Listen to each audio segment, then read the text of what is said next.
رغم ان السمك الفيليه والجمبري مفهوش تريكات كتير، الا انه يا جماعه السهل الممتنع، لا يطلع شارب زيت جدا، لا يطلع طري جدا، لا يطلع مقرمش زي الوصفه دي. الاكله دي ما بنعملهاش كل يوم، بس لازم لما نعملها يا جماعه نعملها صح وصح الصح وجدا كمان. بصوا بقى، ده احلى تتبيله واحلى سمك فيليه مقرمش يجنن هو والجمبري بطريقه سهله جدا، ولو جربتوها انتوا مش هتبطلوا ابدا يوم ما يكون عندكم سمك فيليه وجمبري ان انتوا تعملوها بنفس الطريقه. فتعالوا بقى نشوف السهل الممتنع ده والاكله الجامده دي هنعملها ازاي. اول حاجه غسلت سمك والجمبري. السمك هنا كان قشر بياض، وده افضل الاسماك علشان نقليها، وكمان الجمبري جمبري وسط بغسله كويس جدا، بشيل منه الخط الاسود. تعالوا بقى نشوف التتبيله عباره عن ايه.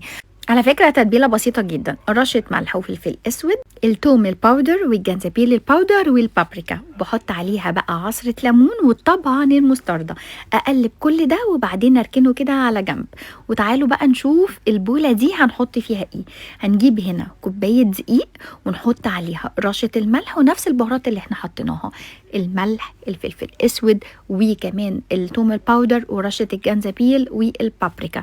وبعدين بقى هنحط هنا على كل ده بيكنج باودر، وده يا جماعة حاجة مش هنستغنى عنها أبدا، علشان دي بتساعدنا إن الطبقة اللي تكون حوالين السمك والجمبري مقرمشة وناشفة.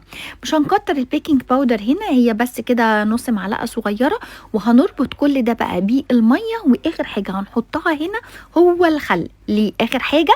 عشان الخليط ده كله أو خليط التنبورة دي اسمها المفروض، ده بيتفاعل بقى وهو اللي بيديني القرمشه اللي احنا عايزينها.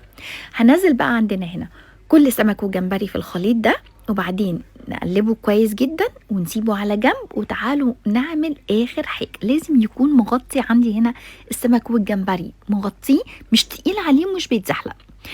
البوله دي بقى هحط فيها 3 حاجات، وبرده دول اساسيين جدا عشان يطلع لنا سمك خطير ومقرمش: الدقيق، الفيجيتار، والنشا. مش هكتر النشا برضو علشان يقرمش بس ما يكونش ناشف.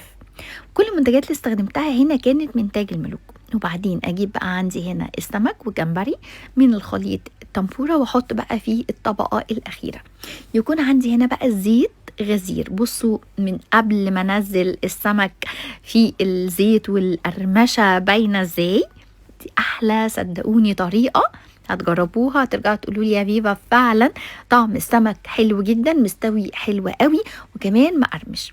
باخد بقى الجمبري وبعدين بنزله كمان في الخليط ده، وابدا ان انا اروح مغطياه كويس جدا وعلى طول على الزيت. طبعا طاسه السمك الاول وبخلص وبعدين اسوي الجمبري. بصوا يا جماعه، تعليمات التسويه مهم جدا. الزيت لازم يكون غزير، بنزل فيه الجمبري على طول ياخد لون اطلعه. ما بسيبش الجمبري كتير علشان ما يبقاش كاوتش معايا. الجمبري لازم يكون فيه قطمه حلوه لذيذه، ياخد بس لون وعلى نار عاليه، ما بهديش النار ابدا. عموما لازم تعرفوا ان اي حاجه تهدى عليها النار تكون على طول شاربه زيت والطبقه فكه. اي حاجه هنعلي عليها النار قوي هتتحرق من بره ومش هتستوي من جوه.